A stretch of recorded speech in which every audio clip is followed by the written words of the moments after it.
Model पे चलते हैं। अगला मॉडल नंबर कौन सा है? 11 मॉडल पेपर आपके हो चुके हैं। अब अगले मॉडल पेपर नंबर पे चलते हैं, 12 पे चलते हैं। और 11 में मैंने क्या क्या करा दिया कि आपकी काफी चीजें मैंने कवर करा दी हैं। आपकी ग्रामर की जितनी भी आपके सिलेबस में थे, मैंने पूरी कोशिश किया है कि सारे कवर अप कराने की कोशिश किए हैं। तो मॉडल पेपर पे चलने से पहले यदि आप हमारे चैनल पे हैं, नए हैं, तो चैनल को सब्सक्राइब कर लें। सब्सक्राइब करने के बाद बेल आइकन को दबाना न भूलें, जिससे हमारे जब भी नए वीडियो आए उसके अपडेट आपको मिलते रहें। तो हम लोग चलते हैं। और प्लस आज आपकी जो है अभी थोड़ा सा कंफ्यूजन था कि कल परीक्षा होगी कि नहीं होगी, जो कोर्ट के डिसीजन पे था, क्वेश्चन पे था।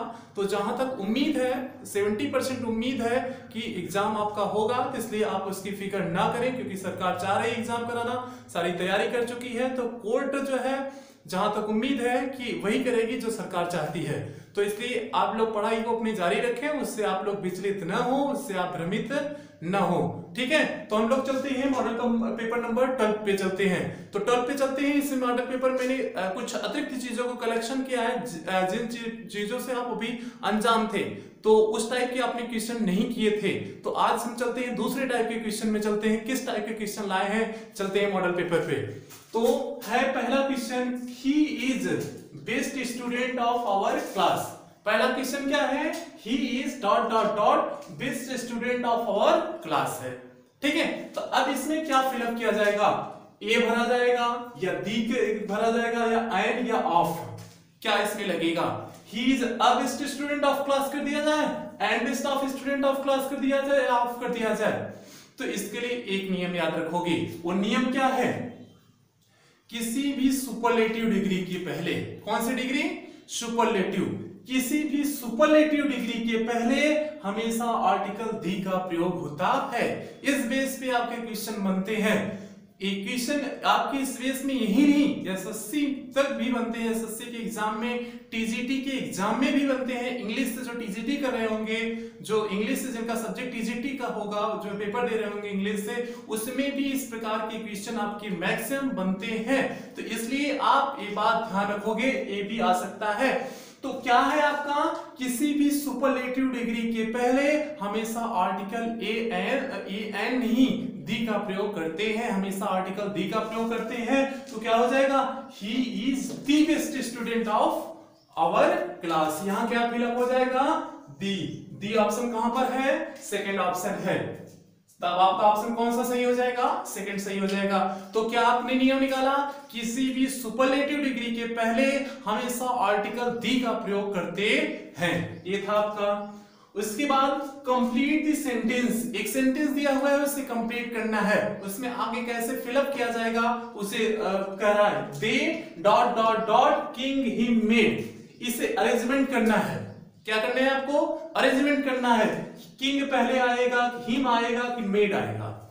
अरेंजमेंट किया जाए। कैसे अरेंजमेंट करना है? अरेंजमेंट किस बेस, किस आधार पे होगा? आपको ध्यान देना, जो पार्ट ऑफ सेंटेंस आपने पढ़ा था, सब्जेक्ट प्रेडिकेट जो आपने पढ़ा था, उसी का पहले सब्जेक्ट रखना है, फिर प्रेडिकेट रखना है। सब्जेक्ट में पहले कौन सा रखना है, प्रेडिकेट में पहले कौन सा रखना है, पहले वर्ब आती है, क्या आता है, वो सारे अरेंजमेंट आपको ध्यान में रखना है। अब ध्यान दो, दे आपका क्या हो गया? सब्जेक्ट हो गया। सब्जेक्ट के बाद क्या आएगी? वर्ब आएगी। इसमें कौन सी वर्ब है? King him made. मेड में कौन सा वर्ब है? बोलो आप। मेड, सॉरी मैं तो मेड बोल ही रहा हूं, वर्ब तो मैं बोल ही रहा हूं। दे, किंग, हिम, मेड में, इन तीनों में क्या वो कौन सी वर्ब है? आपकी मेड वर्ब है ना। मेड वर्ब है तो मेड आपका क्या हो जाएगा? पहले आ जाएगा। ठीक है, मेड आपका क्या हो गया? पहले आ गया। उसके बाद क्या आता है? ऑब्जेक्ट आता है। सब्जेक्ट हो गई, वर्ब हो गया, फिर क्या आता है? ऑब्जेक्ट आता है। ये होता है ना सिंपल सेंटेंस का फॉर्मेशन। क्या होता है? सब्जेक्ट होता है, वर्ब होता है, ऑब्जेक्ट होता है। Yes veto. सिंपल सेंटेंस का सब्जेक्ट आएगा, वर्ब आएगी, ऑब्जेक्ट आएगा। तो आपने वर्ब पहचान ली, मेड है तो मेड आपका वर्ब हो गया। ऑब्जेक्ट क्या है? हिम क्या है? हिम किसका ऑब्जेक्टिव केस है? बोलो, ही का ऑब्जेक्टिव केस हिम। तो क्या हो जाएगा? They made him. अब उसके बाद जो बचते हैं उसे लिख देते हैं, तो क्या हो जाएगा? दे मेड हिम किंग हो गया। और किंग क्या हो गया? हिम ही किंग है। हिम ही क्या है? किंग है। तो किंग आपका वास्तव में है क्या? कॉम्प्लीमेंट है। किसका कॉम्प्लीमेंट है? हिम का कॉम्प्लीमेंट है। बात समझ रहे? इसे कहते हैं ऑब्जेक्टिव कॉम्प्लीमेंट। इसी को क्या कहते हैं, ऑब्जेक्टिव कॉम्प्लीमेंट। तो क्या हो गया, दे मेड हिम किंग। तो ऑप्शन आपको कौन सा होगा, मेड हिम किंग वाला ऑप्शन सही होगा। जरा देखो कहां पर है, किंग मेड हिम नहीं है, हिम मेड किंग भी नहीं है, made him king. Option number आपको कौन सा सही हो जाएगा, तीसरा सही हो जाएगा। आपका ऑप्शन कौन सा सही हो गया, मेड हिम किंग सही हो गया। कैसे हुआ, समझ में आ गया आपको, कैसे चीजें क्या हुई वो आपको समझ में आया, नहीं समझ में आया कि कैसे जो है मेड हिम किंग हो गया। ठीक है, तो ए क्या हो गया, दे मेड हिम किंग हो गया। तो ए हो गया आपका ऑप्शन नंबर तीसरा। पहले सब्जेक्ट आया, फिर वर्ब आई, फिर ऑब्जेक्ट आया, फिर उसके बाद कॉम्प्लीमेंट दिया था, कॉम्प्लीमेंट लगा दिए। फॉर्मेशन समझ में आ गया आपको, कैसे फॉर्मेशन इसका हुआ। ठीक है, तो ये होता है फॉर्मेशन। अगले क्वेश्चन पे चलते हैं। He speaks Hindi, change into negative sentence. इसको किस में चेंज करना है, नेगेटिव सेंटेंस में चेंज करना है। तो नेगेटिव सेंटेंस में पहले ये तो देखो किस सेंटेंस में है, स्पीक्स यस लगा है, मींस प्रेजेंट इंडेफिनिट टेंस है। प्रेजेंट इंडेफिनिट टेंस के नेगेटिव में क्या लगता है, डू नॉट और डज नॉट लगता है। ठीक है, डू नॉट डज नॉट लगता है। और वर्ब की कौन सी फॉर्म आ जाती है, फर्स्ट फॉर्म। यस या यस जो लग रहा होता है वो हट जाता है। वर्ब की कौन सी फॉर्म होनी है, फर्स्ट फॉर्म होनी है। तो क्या हो जाएगा, ही डज नॉट हो जाएगा, क्योंकि ही क्या है, सिंगुलर है। सिंगुलर के साथ आप क्या लगाते हो, डज नॉट लगाते हो, डू नॉट लगेगा नहीं। ही डज नॉट, स्पीक्स जो है किसमें चेंज हो जाएगा, स्पीक में चेंज हो जाएगा। He does not speak Hindi हो जाएगा। तो ये कहां पर है, he does not speak Hindi. आपका ऑप्शन कौन सा सही हो जाएगा, दूसरा सही हो गया। क्यों दूसरा सही हुआ, समझ में आया आपको, क्यों दूसरा आपका सही हुआ वो समझ में आया, नहीं समझ में आया कैसे दूसरा हुआ। ठीक है, क्योंकि क्या था कि एक ही किस में चेंज करना था, नेगेटिव सेंटेंस में चेंज करना था, और ये दिया था प्रेजेंट इंडेफिनिट टेंस का। प्रेजेंट इंडेफिनिट का दिया था, नेगेटिव में प्रेजेंट इंडेफिनिट का डू नॉट और डज नॉट। लोग इसमें गलतियां क्या करते हैं, तो ये तो हो गया, आप समझा दिए, तो इसलिए आपने कर लिया he does not speak Hindi. Verb की फर्स्ट फॉर्म आ गई, डज नॉट डू नॉट लगता है, डज नॉट डू नॉट लगा दिए। लेकिन लोग गलती कहां करते हैं, इससे सीधे स्पीक्स देखते हैं, तुरंत स्पीक के बाद नॉट लगा देंगे, he speaks not Hindi. Not लगाने की उनकी आदत होती है, इसीलिए इंडेफिनिट का मैंने क्वेश्चन उठाया। जैसे they are going to school, अगर आपको नॉट लगाना है, they are not going to school, आप सीधे लगा देते हो, वर्ब की तुरंत बाद नॉट लगा देते हो। लेकिन ऐसे जो कंडीशन बन जाए जहां अफर्मेटिव का दूसरा नियम है, नेगेटिव का दूसरा नियम है, तो वहां पर दिक्कत होती है। ठीक है, तो ये क्या हो गया, he does not speak Hindi. आपका ऑप्शन कौन सा सही हो गया, तीसरा, दूसरा ऑप्शन आपका सही हो गया। इसका समझ में आ गया कैसे हुआ, ये बहुत सिंपल सा क्वेश्चन था, बेसिक क्वेश्चन था, इसमें ज्यादा दिमाग लगाने की, खपाने की जरूरत नहीं है। अगले क्वेश्चन पे चलते हैं। You happy dot dot dot dot भरना है इसी के बीच में। You happy, is happy, look happy, have happy, was happy. अब जरा देखो, यू क्या है आपका, प्लूरल है, प्लूरल के साथ लगेगा, प्लूरल लगेगा। तो यू के साथ इज नहीं होगा, यू इज हैप्पी बिल्कुल नहीं होगा। यू लुक हो सकता है, और भी हैव, यू हैव हैप्पी, तुम आपके पास हैप्पी है, प्रसन्नता है। हैप्पी कोई चीज है, वस्तु है कोई हैप्पी, तो हैव आपका लग सकता था, प्लूरल था, लेकिन कैंसिल क्यों हुआ, क्योंकि सेंस नहीं दे रहा है। यू हैव हैप्पी, आपके पास हैप्पी है, प्रसन्नता है, ये क्या मतलब है, इसका कोई मीनिंग ही नहीं निकल रहा है। जब मीनिंग नहीं निकल रहा है तो आप कहां से सही करोगे, तो वो क्या हो जाएगा आपका, हैव तो कैंसिल हो गया, और वाज भी नहीं होगा क्योंकि वाज सिंगुलर है। यू वाज हैप्पी, आप प्रसन्न थे, ये भी नहीं होगा। ठीक है, तो क्या हो जाएगा, यू लुक। आपका सबसे बेटर जो है बेटर ऑप्शन कौन सा मिला, यू लुक मिला। लुक क्यों हुआ, इन दोनों में से जो है हैव कैंसिल हुआ, इज कैंसिल हुआ, और लुक क्यों हुआ, आप जरा देखना। लुक क्या है, लुक में यस या यस नहीं लिख, आप प्रसन्न दिखते हो, दिखते हो मींस प्रेजेंट इंडेफिनिट टेंस में है।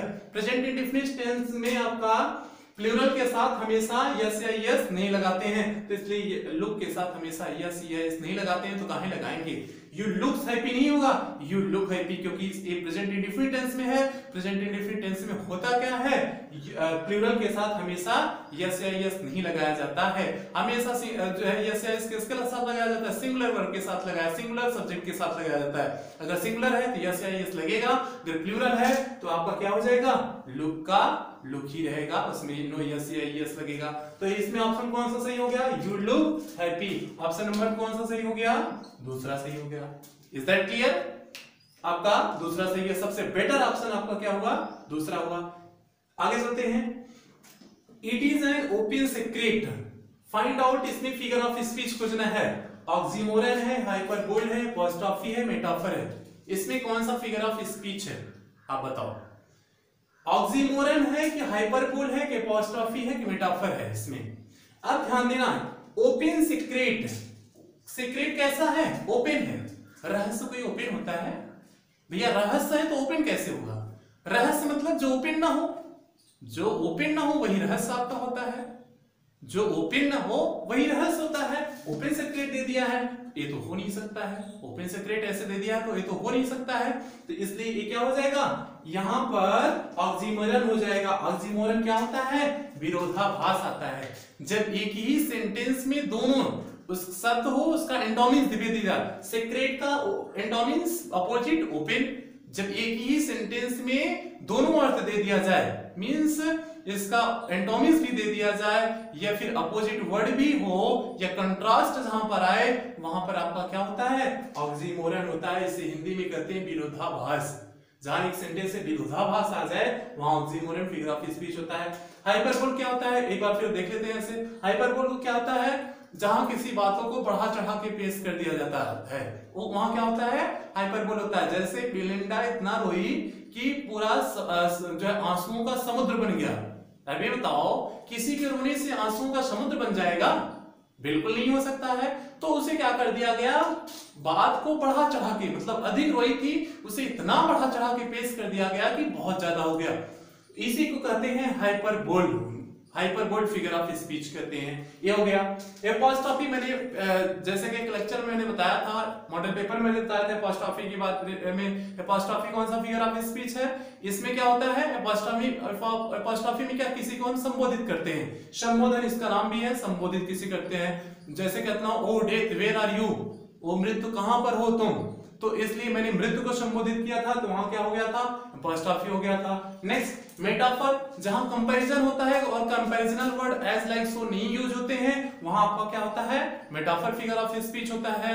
जैसे Kalidas is the Shakespeare of India, Kalidas Bharat के क्या हैं, शेक्सपियर हैं। मैंने लाइक्स एज सुन लगाया नहीं, एज सो ये सब शब्द लगाए नहीं, Kalidas is like Shakespeare of India मैंने किया नहीं, मैंने सीधे कह दिया Kalidas is the Shakespeare of India. इसमें मैंने कंपैरिजन किया कालिदास की शेक्सपियर से, लेकिन कंपैरिजनल वर्ड नहीं लगाया, इसलिए यहां पर क्या हो जाता, मेटाफर हो जाता। ये चारों आपके फिगर ऑफ स्पीच की डेफिनेशन और उनके बारे में डिस्क्रिप्शन थी। आगे चलते हैं, अगला क्वेश्चन, तो यहाँ एक क्या था, विरोधाभास था, इसलिए क्या हो गया था, ऑक्सीमोरन हो गया था। पहला आई ऑप्शन आपका सही हो गया था। Next question, he said to me may you live long, उसने मुझसे कहा क्या, may you live long, कि उसने इच्छा प्रकट की कि हम क्या करें, बहुत लंबे समय तक क्या करें, जिंदा रहें। अब ध्यान देना, सेंटेंस इसे किस में चेंज करना है, इसे चेंज करना है इनडायरेक्ट स्पीच में, यहाँ लिखे नहीं है लेकिन आप जान जाओ इसे किस में चेंज करना है, इनडायरेक्ट स्पीच में। He said to me may you live long, उसने मुझसे कहा कि may you live long, आप लंबे समय तक जिंदा रहो। तो क्या हो जाएगा, अब ऑप्टेटिव सेंटेंस है, यहाँ इच्छा प्रकट कर रहे हैं, इच्छा प्रकट करने वाला सेंटेंस कौन सा होता है, ऑप्टेटिव सेंटेंस आपका होता है नहीं होता है ऑप्टेटिव, मैंने अपना जो है टाइप्स ऑफ सेंटेंस में मैंने बताया था ऑप्टेटिव सेंटेंस भी होते हैं। तो ऑप्टेटिव सेंटेंस है, ऑप्टेटिव सेंटेंस में होता क्या है, विश होगा तो विश्ड कर देंगे, कर्ज होगा तो कर्ज कर देंगे, और प्रे होगा तो प्रेड कर देंगे। सेटू को किस में चेंज करते हैं, विश होगा तो विश्ड करते हैं, कर्ज होगा तो कर्ज में करते हैं, और प्रे होगा तो उसमें किस में परिवर्तित कर देते हैं, प्रेड में परिवर्तित कर देते हैं। तो मतलब सेटू तो चेंज हो जाएगा विश्ड में, क्योंकि इच्छा प्रकट की गई है, यहाँ विश हो जाएगी, ही विश्ड हो गया। अब विश्ड वाला ऑप्शन कहां सही है, पहले में दिया है और तीसरे में, दो ऑप्शन विश का दिया हुआ है, पहला और तीसरा ऑप्शन, दो तो कैंसिल हो गया, सेट टू टोल्ड कैंसिल हो गया, तो आपको समय आपको विचार करने हैं। अब आगे देखो, और यहाँ रिपोर्टिंग वर्ब क्या लगती है, ऑपरेटिव सेंटेंस में रिपोर्टिंग वर्ब क्या लगती है, सॉरी कनेक्टिव वर्ड क्या लगती है, दैट लगती है। तो यहाँ पर क्या हो जाएगा, ही विश्ड दैट, मिल गया आपको, यहाँ टू लगाया है कनेक्टिव वर्ड, यहाँ दैट लगाया है, तो आपका ऑप्शन कौन सा सही हो गया, तीसरा सही हो गया। आगे सोचने की जरूरत ही नहीं, तीसरा आपका मिल गया। लेकिन कैसे तीसरा हुआ, आगे भी परिवर्तन के नियम बता देते हैं। और सेंटेंस को क्या बना देना होता है, असर्टिव सेंटेंस बना देना होता है। तो मे यू लिव लॉन्ग का यू क्या है आपका सेकंड पर्सन, सेकंड पर्सन किसके अकॉर्डिंग चेंज होता है, ऑब्जेक्ट के अकॉर्डिंग। ऑब्जेक्ट क्या है, मी के अकॉर्डिंग सेकंड पर्सन क्या हो जाएगा, आई, और मे का किस में चेंज हो जाएगा, माइट में। लिव लॉन्ग है, लिव लॉन्ग छोड़ देंगे, ठीक है। मे का किस में चेंज हो जाएगा, माइट में चेंज हो जाएगा। कैन का कुड में चेंज होता है, मे का माइट, सैर का शुड, विल का वुड में चेंज होता है। परिवर्तन के ये सारे नियम आपके होते हैं, ठीक है। तो क्या हो गया, he wished that I might live long. Option number आपके कौन सा सही हो गया, तीसरा सही हो गया। ये छठे का आपका ऑप्शन तीसरा सही हो गया। ये था आपका आज का मॉडल पेपर। तो एक बार 2 मिनट में फिर से रिवीजन कर देते हैं। पहला था ही is dot dot best of student of for class. Superlative degree के पहले हमेशा दी का प्रयोग करते हैं, इसलिए यहाँ पर दी का प्रयोग कर दिए। तो आपका ऑप्शन नंबर दूसरा सही हो गया था। नेक्स्ट क्वेश्चन था कंप्लीट द सेंटेंस दे, उसके बाद ही किंग हिम मेड दिया हुआ था, कंप्लीट करना था सेंटेंस को। पहले वर्ब आती है तो इसलिए मेड हो गया, फिर उसके बाद ऑब्जेक्ट आता है तो हिम हो गया, फिर उसके बाद कॉम्प्लीमेंट, तो कॉम्प्लीमेंट कर दिया मैंने, क्या कर दिया, with they made him king. Option आपका एक इसमें दिया था, तीसरा ऑप्शन सही था आपका, तीसरा सही हो गया। नेक्स्ट क्वेश्चन था ही स्पीक्स हिंदी, से नेगेटिव में चेंज करना था। नेगेटिव में प्रेजेंट इंडेफिनिट का था, तो डज नॉट डू नॉट लगता है, तो ही सिंगुलर है तो इसके साथ डज नॉट लग जाएगा। ऑप्शन नंबर दूसरा आपका सही हो गया।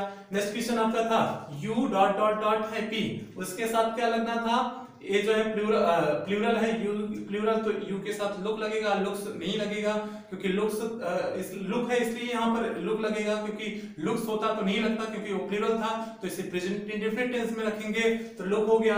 आगे हो गया it is an open secret, इससे फिर अच्छा पूछा था फिगर ऑफ स्पीच कौन सा है, ओपन सीक्रेट विरोधाभास, एक ही सेंटेंस में विरोधाभास आ रही है, सीक्रेट है और ओपन है, दोनों विरोधाभास हो रही है, तो विरोधाभास आता है ऑक्सीमोरन में आता है, तो ये कौन सा फिगर ऑफ स्पीच हो गया, ऑक्सीमोरन हो गया। अगला क्वेश्चन पूछा गया था he said to me may you live long दिया था, इसे इनडायरेक्ट स्पीच में चेंज करना था, तो यहाँ विश प्रकट की गई है, ही विश्ड दैट हो जाएगा, कनेक्टिव वर्ड दैट लगता है, और यू चेंज हो जाएगा, मी के अकॉर्डिंग आई हो जाएगा, आई माइट, मे का चेंज हो जाएगा might live long, I might live long हो जाएगा। ये था आज का आपका मॉडल पेपर। आज के मॉडल पेपर में आपको बहुत सारी जो है चीजें जो आप अभी तक मैंने मॉडल पेपर में नहीं बताई थी, उन सारी चीजों को कलेक्शन करने की मैंने कोशिश किया, जिससे आपका जो है कहीं से भी आप छूटो ना। इस टाइप के भी अगर आपके क्वेश्चन आ रहे हैं तो आप उनको भी करने के लिए तैयार रहो। तो इस टाइप से मैंने पेपर बनाने की कोशिश किया कि सारे मैटर जितने भी टाइप के पूछ सकते हैं एग्जाम में आपके, तो वहां तक पूरा कवर करने की मैंने कोशिश किया, ठीक है। तो ये था आपका आज का मॉडल पेपर। फिर अगला मॉडल पेपर जल्दी ही लेके आते हैं, जल्दी ही उसे भी अपलोड करते हैं। तब तक आप लोग अपनी अच्छी से पढ़ाई स्टार्ट किए रहो, जारी रखे रहो, क्योंकि अब समय नहीं है, बिल्कुल नहीं समय है, क्योंकि कल ही आपका एग्जाम है, तो इसलिए समय के बारे में आप सोच भी नहीं सकते हो। तो आप अच्छे से पढ़ाई जारी रखो, अपना जो है जैसे पढ़ रहे थे वैसे पढ़ना जारी रखो, और कल आराम से रात में सो के आराम से जाना एग्जाम देने। उसके बारे में बताऊंगा आपको एग्जाम में क्या क्या करने हैं, वो शाम को मेरा वीडियो आ जाएगा कि एग्जाम में आपको करना क्या क्या है, कैसे चीजें करनी है, उसके बारे में शाम को आपको बताएंगे, एक वीडियो में अतिरिक्त वीडियो में से बताएंगे। तो फिर अगले मॉडल पेपर के लिए आप थोड़ा सा इंतजार करिए, अगला मॉडल पेपर जल्दी अपलोड करते हैं। फिर मिलते हैं अगले मॉडल पेपर में, ठीक है। All the best for your bright future. Thank you for watching this video.